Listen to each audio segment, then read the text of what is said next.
Baik, bismillahirrahmanirrahim. Assalamualaikum warahmatullahi wabarakatuh. Nah, kembali lagi dengan saya Reza Abdurrahman Hanafi dengan nomor pokok mahasiswa 073521111144. Nah, pada video kali ini saya akan menjelaskan tentang firewall, di mana ini merupakan tugas yang diberikan oleh dosen pengampu saya pada mata kuliah keamanan jaringan komputer. Nah, jadi di sini saya akan membahas tentang 3 bahasan. Yang pertama ada pengertian, yang kedua fungsi, dan juga yang terakhir ada manfaat dari si firewall itu sendiri. Nah, jadi kita langsung saja masuk ke bahasan pertama, yaitu pengertian. Nah, firewall ini adalah sebuah sistem keamanan yang dirancang untuk melindungi jaringan komputer dari serangan-serangan ataupun ancaman ataupun malware yang akan masuk ke jaringan kita. Jadi cara kerja si firewall ini dia sebagai penyaring atau pemantau lalu lintas jaringan. Jadi dia bisa mengetahui data yang keluar dan data yang masuk di jaringan komputer yang kita gunakan. Nah, seperti itu. Nah, juga terdapat dua jenis firewall. Yang pertama ada perangkat keras dan juga ada perangkat lunak. Nah, contoh firewall di perangkat keras yaitu seperti Cisco ASA atau Cisco Adaptive Security Appliance. Kemudian ada juga mungkin Fortinet FortiGate. Nah, kemudian contoh firewall di perangkat lunak itu ada Windows Firewall dan juga ada Zone Alarm seperti itu. Nah, kemudian kita masuk ke fungsi. Nah, di sini saya mengambil 3 fungsi. Fungsi yang pertama itu ada penghalang akses yang tidak sah. Nah, jadi firewall ini dia berfungsi sebagai penghalang atau penyaring akses-akses yang tidak sah yang ingin masuk ke dalam jaringan komputer kita.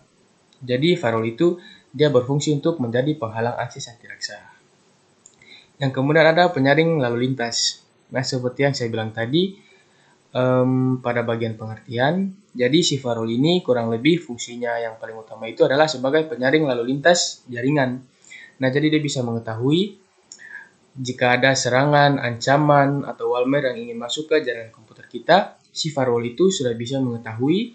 Nah, sekaligus dia bisa menyaring juga memblokir ancaman-ancaman tersebut. Nah, kemudian yang terakhir itu ada fungsi proteksi terhadap malware. Nah, sebagai sebuah sistem keamanan, firewall ini juga sudah pasti memiliki fungsi sebagai pelindung terhadap malware. Nah, malware ini sudah termasuk virus, sudah termasuk trojan, ataupun worm, dan juga lain-lain sebagainya. Seperti itu. Kemudian yang terakhir itu ada manfaat. Nah, di sini saya mengambil 3 manfaat dari si firewall, yaitu yang pertama ada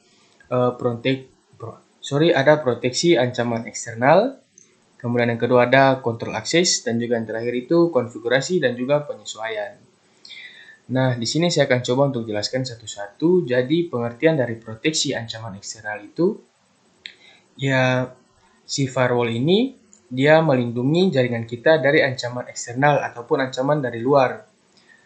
Entah itu mau serangan, ancaman, malware, ataupun hal-hal yang bersifat berbahaya yang ingin masuk ke dalam jaringan kita. Si firewall sudah bisa memproteksi ataupun melindungi jaringan komputer kita dari hal-hal tersebut. Nah, kemudian yang kedua itu ada kontrol akses. Nah, jadi si firewall ini dia sudah bisa memungkinkan si administrator untuk melakukan kontrol akses. Jadi akses-akses yang tidak sah, dia bisa memblokir mereka. Dia bisa memblokir akses-akses yang tidak sah. Dan juga dia bisa memberikan konfigurasi untuk yang mengontrol akses. Jadi siapa saja yang sah dan yang bisa mengakses jaringan kita dan siapa yang tidak bisa mengakses. Dia sudah bisa membedakan itu. Jadi si firewall ini bisa mencegah dari akses yang tidak sah. Nah, kemudian yang terakhir ada konfigurasi dan penyesuaian. Nah, maksudnya itu adalah si firewall ini dia sudah bisa melakukan konfigurasi. Jadi, firewall memungkinkan si administrator untuk melakukan konfigurasi aturan firewall ataupun aturan keamanan sesuai dengan jaringan dan juga sesuai dengan si organisasi.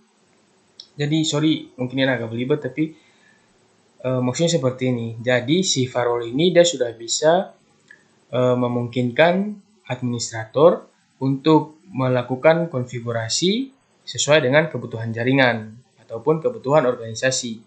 Nah, konfigurasi dan penyesuaian ini juga memungkinkan kita untuk meningkatkan fleksibilitas ataupun meningkatkan tingkat keamanan tadi agar jaringan kita lebih aman atau mungkin lebih aman dan lebih terhindarlah dari hal-hal yang membahayakan jaringan kita. Nah, seperti itu. Ya, karena manfaat tadi juga merupakan bahasan terakhir pada pembahasan kali ini. Jadi saya rasa cukup pembahasan dari saya, lebih dan kurangnya saya mohon maaf. Wabillahi taufiq wal hidayah. Wassalamualaikum warahmatullahi wabarakatuh dan terima kasih.